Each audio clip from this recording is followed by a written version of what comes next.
Hello students, good morning. How are you?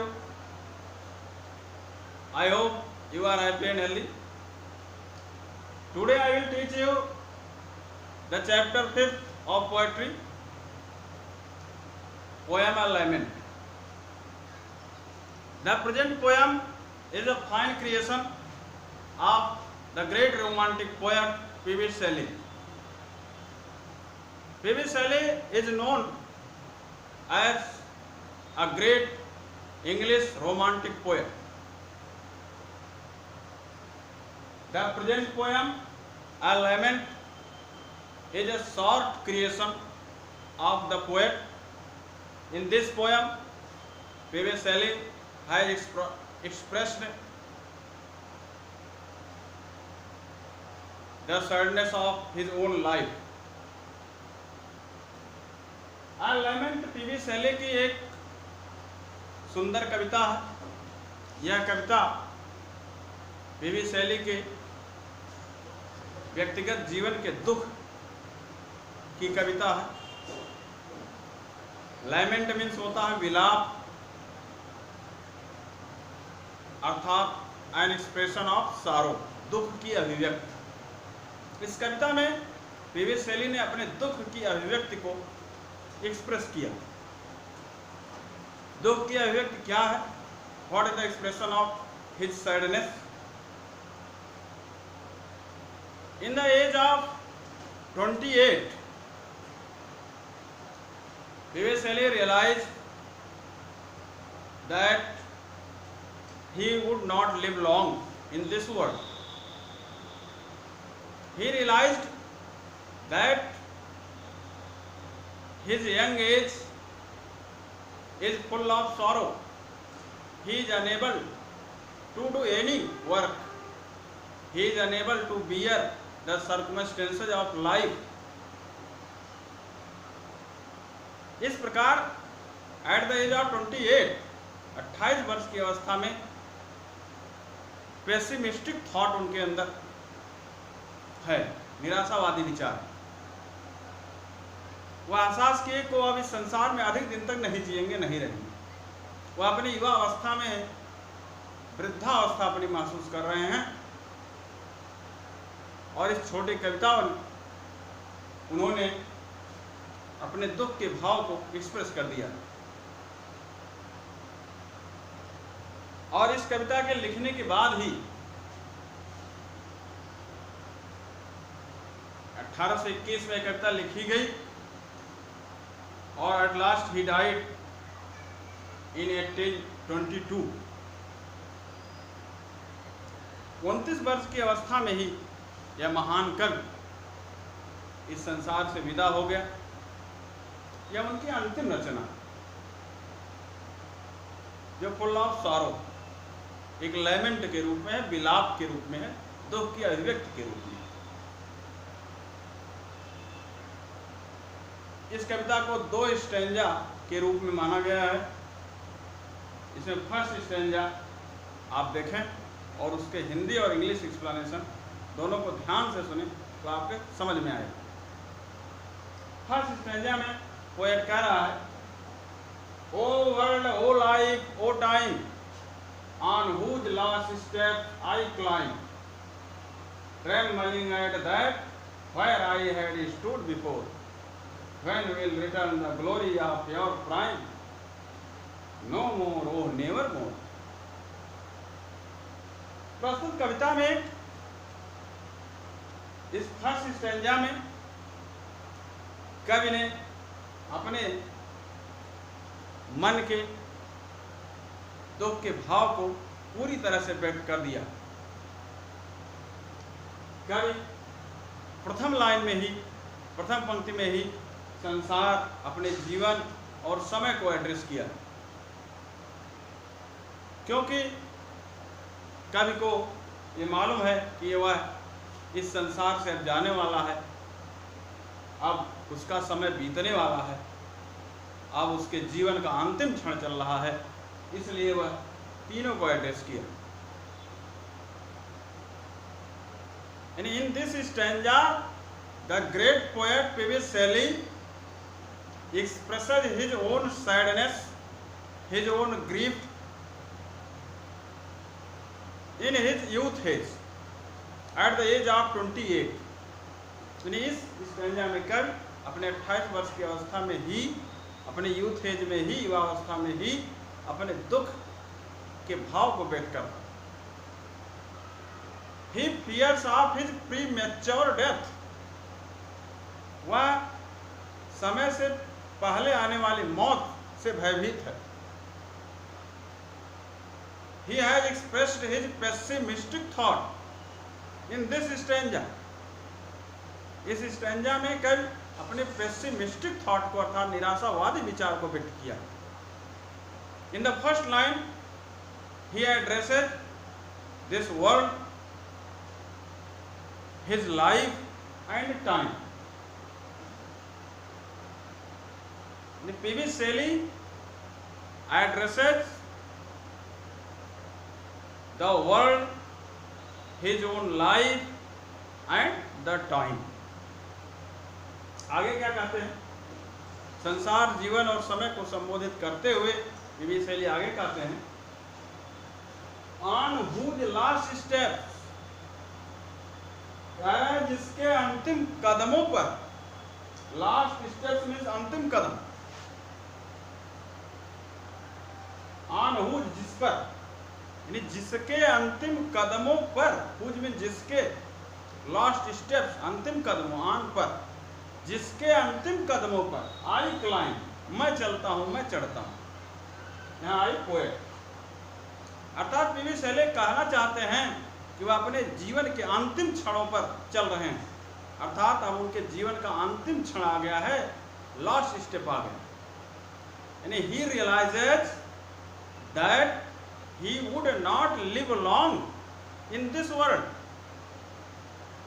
He is climbing on the last step of his life. वह आभास कर लेते हैं कि he would not live long, वो अधिक दिन तक नहीं जिएंगे।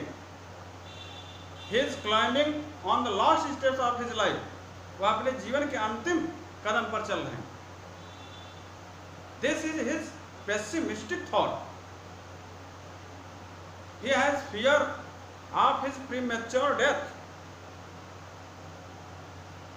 इस प्रकार निराशावादी विचार के साथ साथ उन्हें अपने प्रीमेच्योर डेथ, समय से पहले आने वाली मौत का फियर है, भय। नेक्स्ट लाइन कह रहे हैं, ट्रेम्बलिंग, कांप रहा हूं।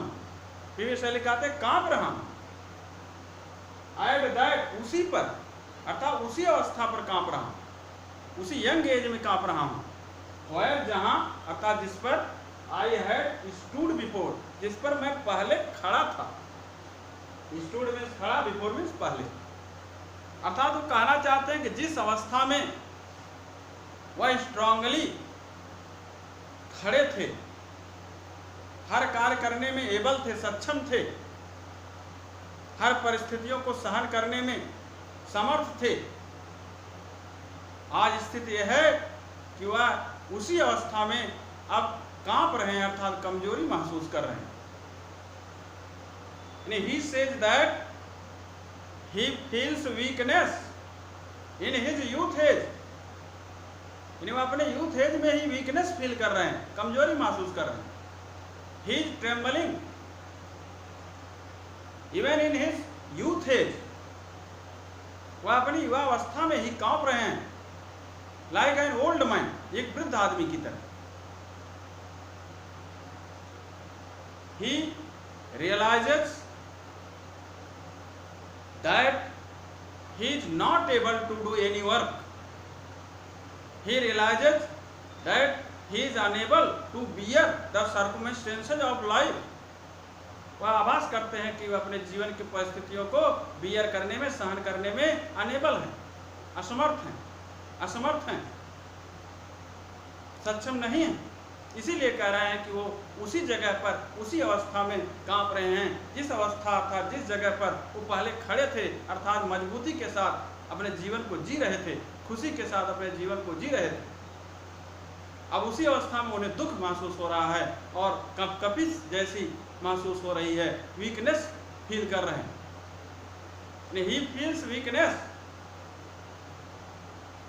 He realizes that he is unable to bear the odd situations of odd circumstances of life. He is not able to do any work,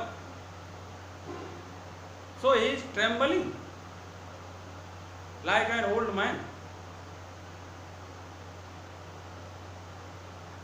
आगे कहना next line, when will return, कब वापस आएगा, द ग्लोरी, वह शान Shaukat,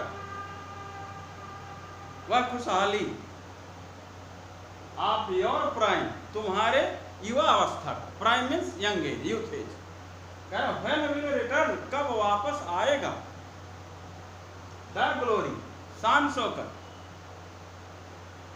of your prime, तुम्हारे युवा अवस्था का, अर्थात उनकी अवस्था, अपने जीवन से पूछ रहे हैं, अपने समय से पूछ रहे हैं कि हे जीवन, हे समय, अब तुम्हारे युवा अवस्था का वह शान शौकत कब वापस आएगा जो चला गया। अतः he realises that the glory of his own life has flied, has gone. He asks when will return the dignity, the glory, the pleasures, the joy of his youth age। और पूछते हैं कि उनके यूथ एज का glory, pleasures, Joy कब वापस आए।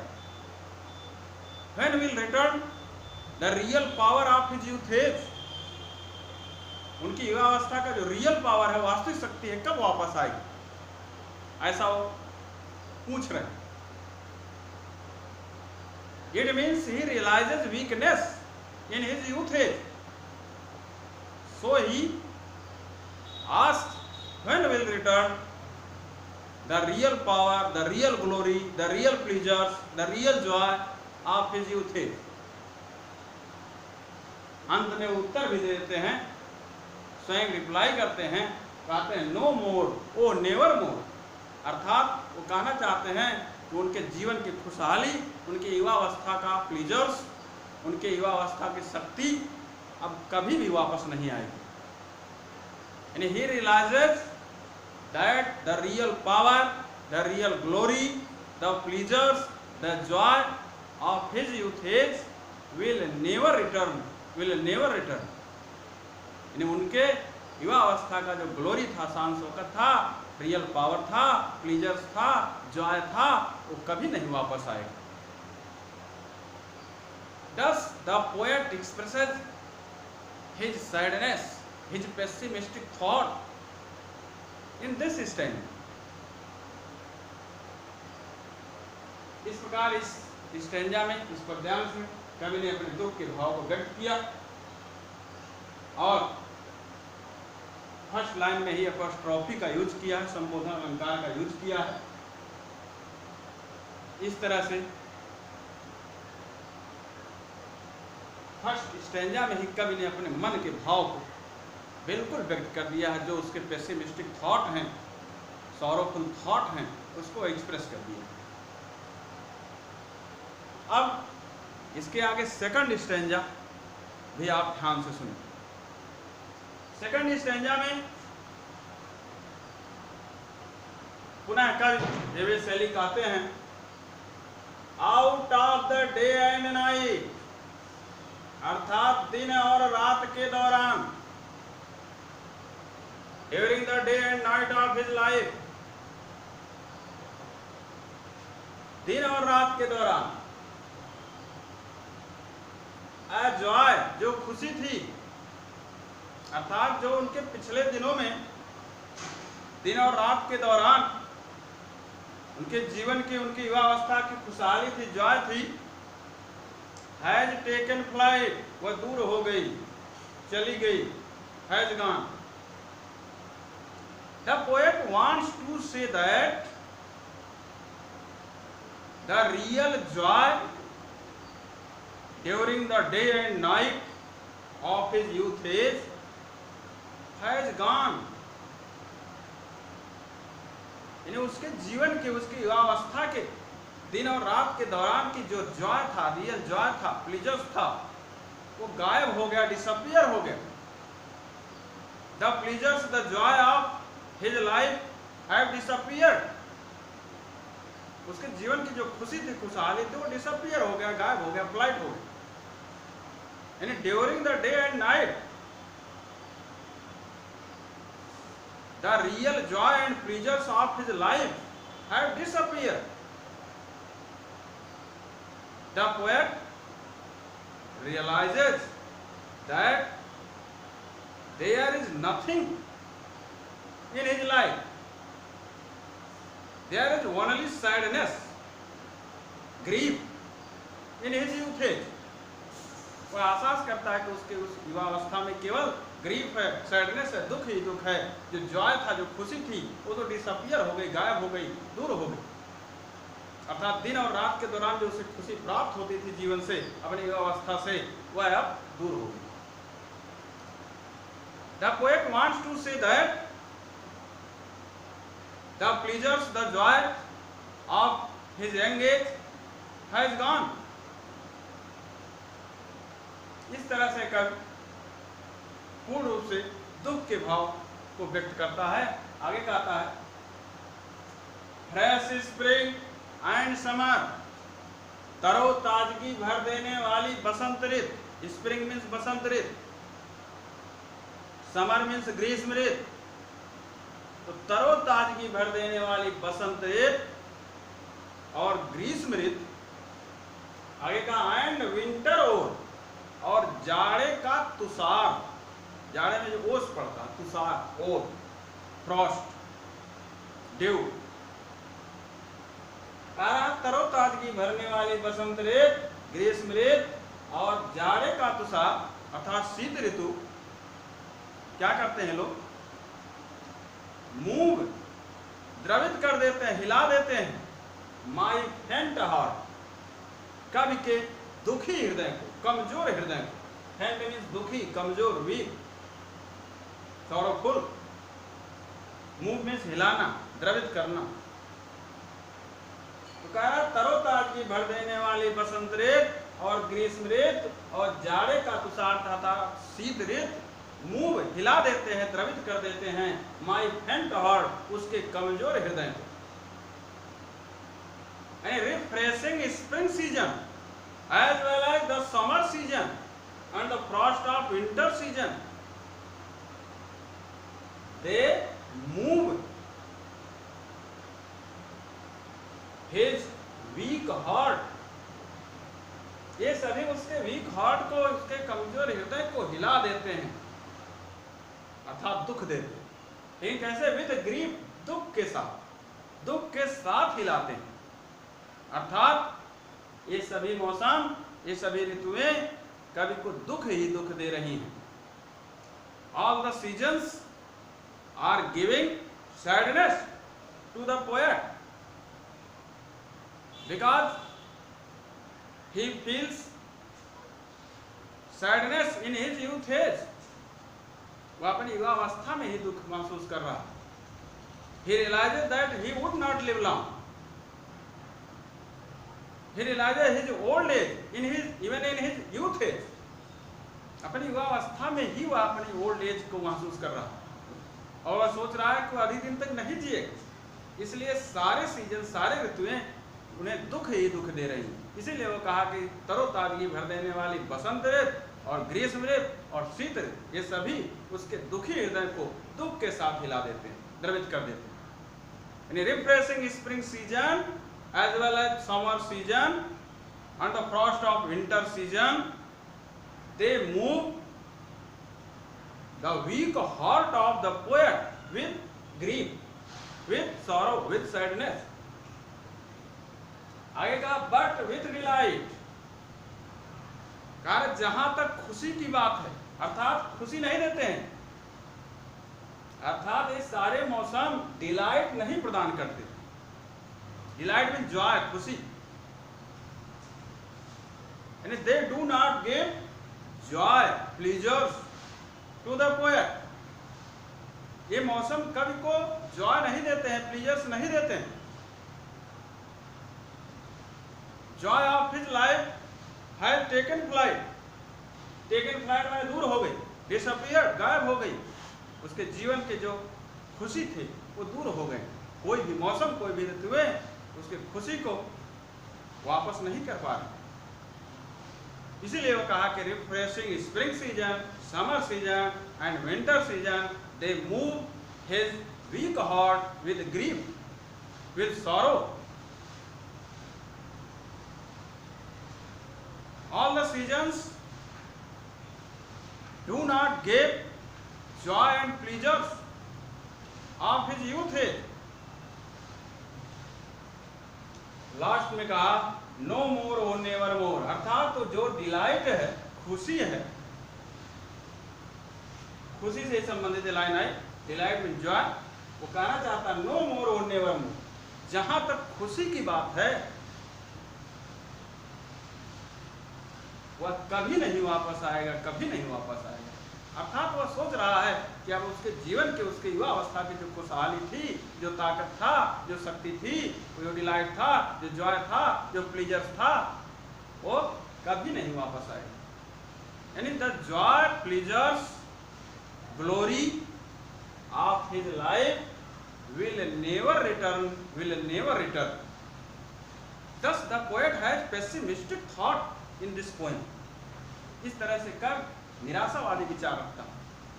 He realizes that he is powerless. He realizes that he is very weak. He realizes that he would not live long in this world. So he expresses his own grief in this poem. इस तरह से PV शैली अपने दुख को व्यक्त करते हैं। आप दोनों स्टैंजार्ड का एक्सप्लेनेशन सुने होंगे, हिंदी में बताया गया, इंग्लिश में बताया गया। आई होप आपके समझ में आ गया होगा। आप पुनः इसे स्वयं ही अभ्यास कर लेंगे तो your concept will be clean. और इसी कविता के एक्सप्लेनेशन के माध्यम से ही आप सेंट्रल आइडिया लिख सकते हैं। सेंट्रल आइडिया का मतलब होता है केंद्रीय भाव, कविता का सारांश। अर्थात पीवी शैले इस कविता में क्या कहे हैं, क्या कहना चाहते हैं, किस भाव को उन्होंने इस कविता में एक्सप्रेस किया है, उसी को पंक्तिबद्ध कर दीजिए अपनी कलम से, वही आपका सेंट्रल आइडिया हो जाएगा। तो आप सेंट्रल आइडिया का भी प्रैक्टिस कर लेंगे। जब इसका एक्सप्लेनेशन आप स्वयं लिख लेंगे दोनों स्टैंजार्ड का, और उसके बाद उसी एक्सप्लेनेशन में से जो उसके सारांश हैं, भाव हैं, उसे आप सेंट्रल आइडिया के रूप में व्यक्त कर सकते हैं। If you have any problem you can share it to me. कोई प्रॉब्लम होगी तो आप शेयर करिएगा। तो आई होप आप इसका प्रैक्टिस करेंगे, दोनों स्टैंजार्ड का एक्सप्लेनेशन लिखेंगे और साथ ही साथ सेंट्रल आइडिया लिखने का भी अभ्यास कर लेंगे। अभी तक अगर वीडियो आप देख रहे हों लेकिन चैनल को सब्सक्राइब नहीं किए हों तो चैनल को आप सब्सक्राइब कर लेंगे, जिससे कि अपलोडिंग वीडियोज आप तक पहुंचते रहें, आप उसका लाभ लेते रहें। बस आज यहीं तक। Thank you so much. See you the next class. Bye.